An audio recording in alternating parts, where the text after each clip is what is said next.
रामकृष्ण हरी मंडळी, आज आपण बनवणार आहोत देठाची भाजी. त्यासाठी आपल्याला लागणार आहेत हे देठ. त्याचबरोबर लागणार आहेत 2 मीडियम साईजचे कांदे, खोबरे, लसूण, कोथिंबीर, कढीपत्ता. हे बेसन पीठ आहे 1 चमचा. हे बाजरीचं पीठ आहे 1 चमचा. बेसन पीठ म्हणजे चणा डाळीचे पीठ. आणि फोडणीसाठी तेल, जिरी, मोहरी, रोजचा खाण्याचा मसाला, मीठ, एवढंच. हे देठ मी चिरून घेतलेत, स्वच्छ धुवून छोटे बारीक बाजूला काढलेत आणि हे जाड बाजूला काढले. हे पाणी आता उकळत ठेवलं आहे, आपण मीठ टाकून ठेवलं आहे त्याच्यात. हे अगोदर आता हे जाड आहेत ना ते उकळायला ठेवू आणि याला जरा एक उकळी आली की मग हे छोटे पण त्यात टाकू. याच्यावरती आपण तोपर्यंत हे खोबरं मसाल्यासाठी घेतलेलं भाजून घ्यायचं.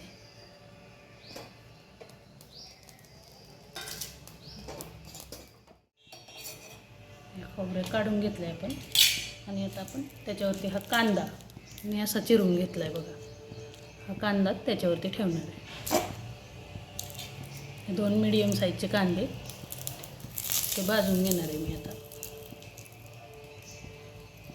चांगले खरपूस भाजून घ्यायचे, कच्चे राहून नाही द्यायचे.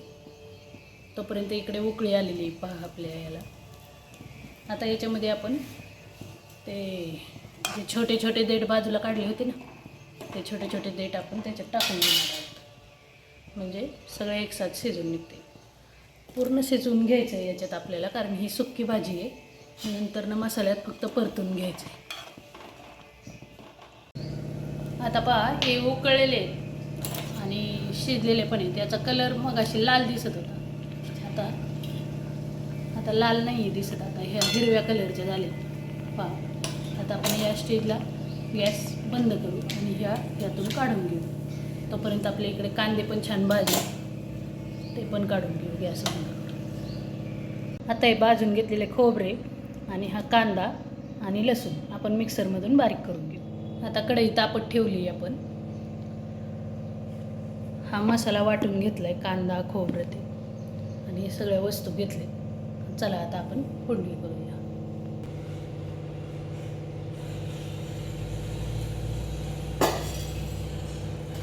एक 2 पळ्या तेल घेतले आपण.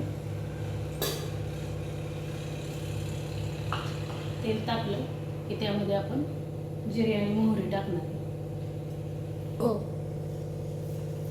तेल तापले, आता आपण त्यात मोहरी टाकतो. मोहरी तडतडली, मोहरी चांगली तडतडू द्यायची.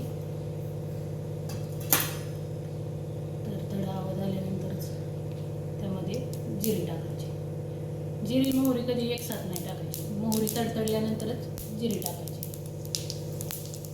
आता हे दोन्ही चांगलं तडतडले, गॅस कमी करू आपण आणि हा मसाला टाकू. कांदा, खोबरे, लसूण, थोडंसं पाणी टाकून वाटून घ्यायचं, जेणेकरून ते छान बारीक करून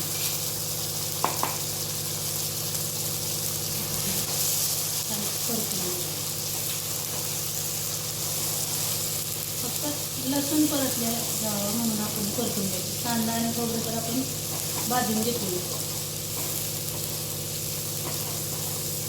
त्यानंतर आपण त्यामध्ये टाकतो कढीपत्ता.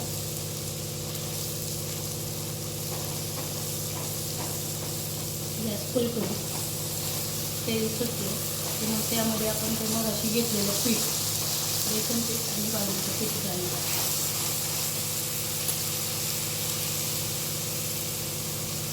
बाजरीचं पीठ 1 छोटा चमचा घेतला आणि हे डाळीचं पीठ 1 छोटा चमचा. हे दोन्ही पिठं यासाठी टाकायचं, आणि असं आपण येसूर टाकून भाजी करतो ना त्यासारखी चव लागते. येसूर नाही टाकला तरी चालतं. आणि हे पीठ चांगलं भाजून निघेल असं परतून घ्यायचं. गॅस थोडासा वाढून घ्या आपण.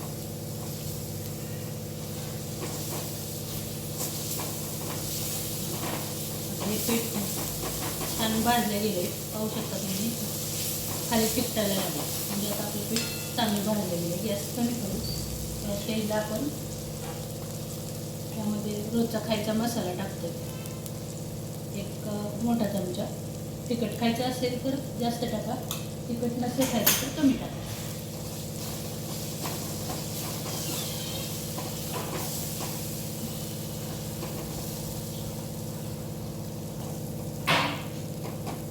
आता यामध्ये चवीपुरतं मीठ टाकूया. मग असे मीठ टाकून शेंगा उकळेल, त्यामुळे मापातच टाका. जास्त झाले तर खारट होऊ शकते भाजी.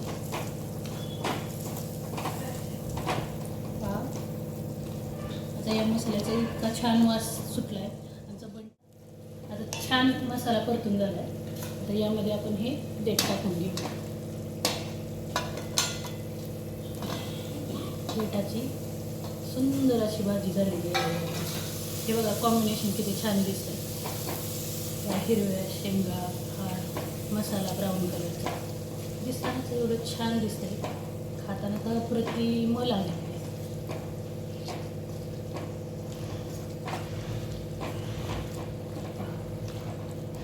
आता हा मसाला याच्या आतमध्ये शिरावा म्हणून आपण थोडंसं पाणी टाकू. पाणी मगाच्या मिक्सर भांड्यामध्येच मिसळून टाकू.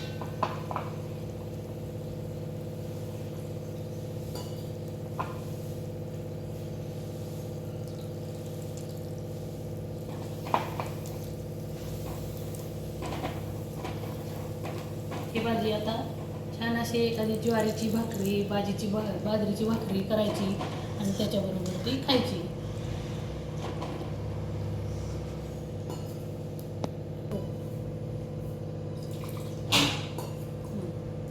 अजून थोडं पाणी ह्याच्यात बसू शकतं. आपण चमचा पीठ टाकलेलं आहे, त्यामुळं अशी लपतपीत भाजी केली ना, हा हा हा काय छान दिसते भाजी. आता सुंदर दिसते भाजी.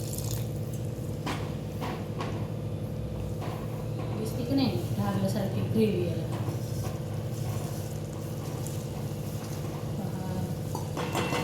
आता शिजून देऊ याला.